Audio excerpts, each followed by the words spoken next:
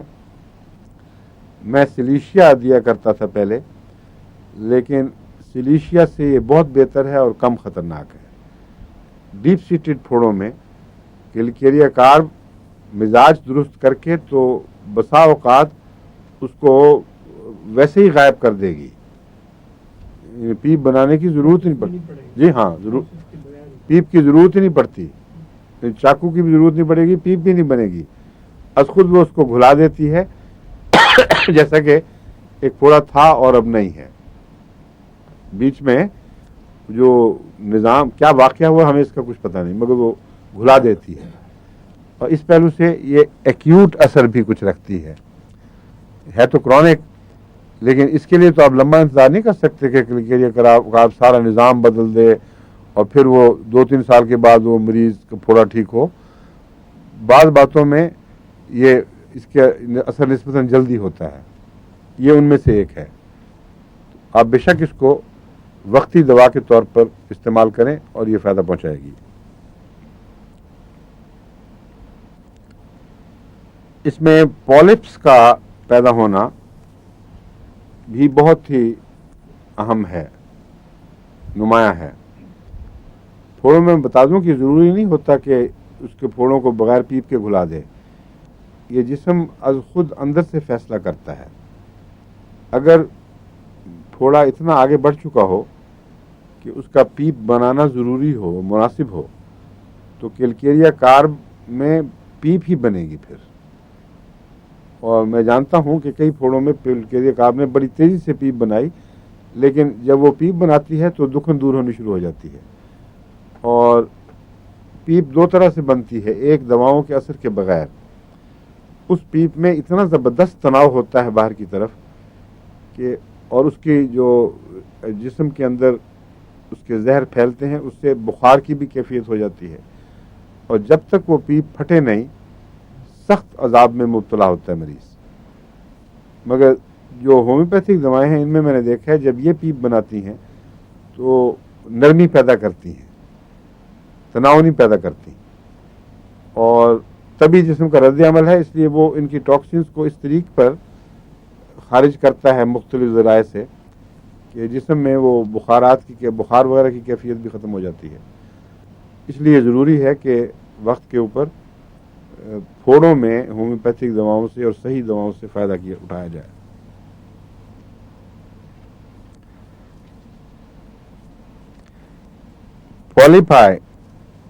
پولیپائی کس طرح بنتے ہیں ڈاکٹر صاحب یہ بتائیں؟ جو میوکس میمبرینز ہیں ان کے اندر چھوٹے چھوٹے گلینڈز ہیں وہ پھول جاتے ہیں، تھیلی بن جاتی ہے. ہاں ٹھیک ہے، جیسے فرمایا ریلیکسیشن ٹھیک ہے، اس کا وہ ریلیکس ہو جاتے ہیں، مثلا بہت زیادہ ڈھیلے ہو جاتے ہیں. بالکل ٹھیک ہے. تو دس از بیکاز ساری جو میوکس میمبرین ہے اس کے ڈھیلا ہونے سے یا اس کے اندر جو گلینڈ سیکریشنز کے ہیں ان کے پھیلنے سے پولیپائی بنتے ہیں. موسٹلی جو ہے نا ساری کی ساری اس میں ڈھیلاپن ہو جاتا ہے، جیسے تھیلی بن جاتی ہے. ہاں تو وہ اگر صرف گلینڈ ہوگا تو پھر تھوڑی تھوڑی جگہ پہ ہوگا. تو اٹ از یہ مگر کئی پولیپائی میں نے کہا ہے، پولپ نہیں کہا. جی پولیپائی تو ہے ہی جمع، جی جی ٹھیک ہے، ایک سے زیادہ پولپس ہوتے ہیں. ٹھیک ہے جی. تو پھر وہ ایک میوکس میمبرین میں ایک پولپ تو نہیں ہوا نا؟ جو مختلف جگہ پہ مثلا ناک میں ہاں ہاں وہ اور سچویشن ہے، اسی طرح میں انتڑیوں ناک بھی. کی بات کر رہا ہوں جی. اس وقت. ناک میں یہی ضرور جو سارا ایک حصہ ہے وہ ایک جگہ کا وہ بن جاتا ہے، ایک ہی بنتا ہے، جی. ملٹیپل نہیں ہوتا. ملٹیپل ہو سکتے ہیں، ہاں ہاں. لیکن یہ کہ وہ ایک جگہ پہ وہ جو ہوتی ہے وہ اس میں نہیں، جسے کہتے ہیں نا جی عام طور پر ایک جگہ پھولے گی لیکن ملٹیپل بھی ہوتے ہیں. ہو جی. ٹھیک ہے. جی جی اور عجیب بات ہے کہ کیلکیریا کارب اگر آپ پولپس میں استعمال کریں اور مریض ہو اس کا واضح طور پہ پہچانا گیا ہو، جی. کیلکیریا کارب کا مریض پہچانا کوئی مشکل نہیں، میں پہلے بیان کر چکا ہوں اس کی صفات.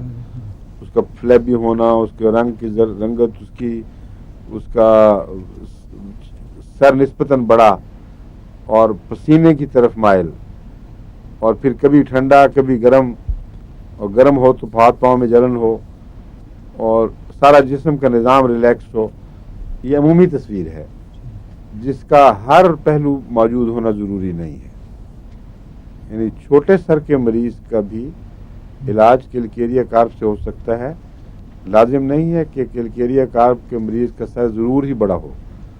اس کی وجہ یہ ہے کہ وہ جو کنجینیٹل کیسز ہوتے ہیں کیلکیریا کارب کے پیدائشی، ان کا سر بڑا ہوتا ہے اور فاصلہ ہوتا ہے یہاں ہڈیوں کے درمیان، محسوس ہوتا ہے. کئی دفعہ میں نے دیکھا ہاتھ لگا کے اندر انگلی خطرہ لگتا ہے کہ ذرا زور سے دبائی تو اندر داخل ہو جائے گی. یہ کیلکیریا کارب کا پیدائشی مریض ہے. لیکن کیلکیریا کارب کے بہت سے مریض پیدا ہونے کے بعد بے اعتدالیوں کے نتیجے میں بنتے ہیں، یا رجحان تبھی موجود ہے جو یوٹرس کے اندر پوری طرح ظاہر نہیں ہوا، بعد میں بے احتیاطیوں سے یا بعض زہروں کے نتیجے میں کیلکیریا کارب کا مریض بن گیا. اب اس میں ہڈیاں جو فکس ہو گئی ہیں سر کی وہ پھیل کے بڑی تو نہیں ہوں گی. اس لیے یہ ضد کر بیٹھنا کہ اس میں ساری علامتیں نہیں پائی جاتی، یہ بے وقوفی ہے. بہت اکثر علامتیں پہچانی جائیں کسی ایک نظام کے حصے سے بھی تعلق رکھنے والی ہوں. اگر مسکولر نظام کے ریلیکسیشن میں کیلکیریا نمایاں دکھائی دے، یا وریدوں کی ریلیکسیشن میں، خون کی نالیوں میں، تو یہ دیکھنا ضروری نہیں کہ سر بڑا تھا کہ نہیں تھا، کہ سر پہ پسینہ آتا تھا کہ نہیں آتا تھا. وہاں اس کو استعمال کرنا چاہیے کیلکیریا کو، اور نقصان کوئی نہیں، فائدے کا امکان زیادہ ہے. اس میں ایک اور چیز جو خاص طور پر پائی جاتی ہے وہ پولپس کا میں نے بتایا تھا.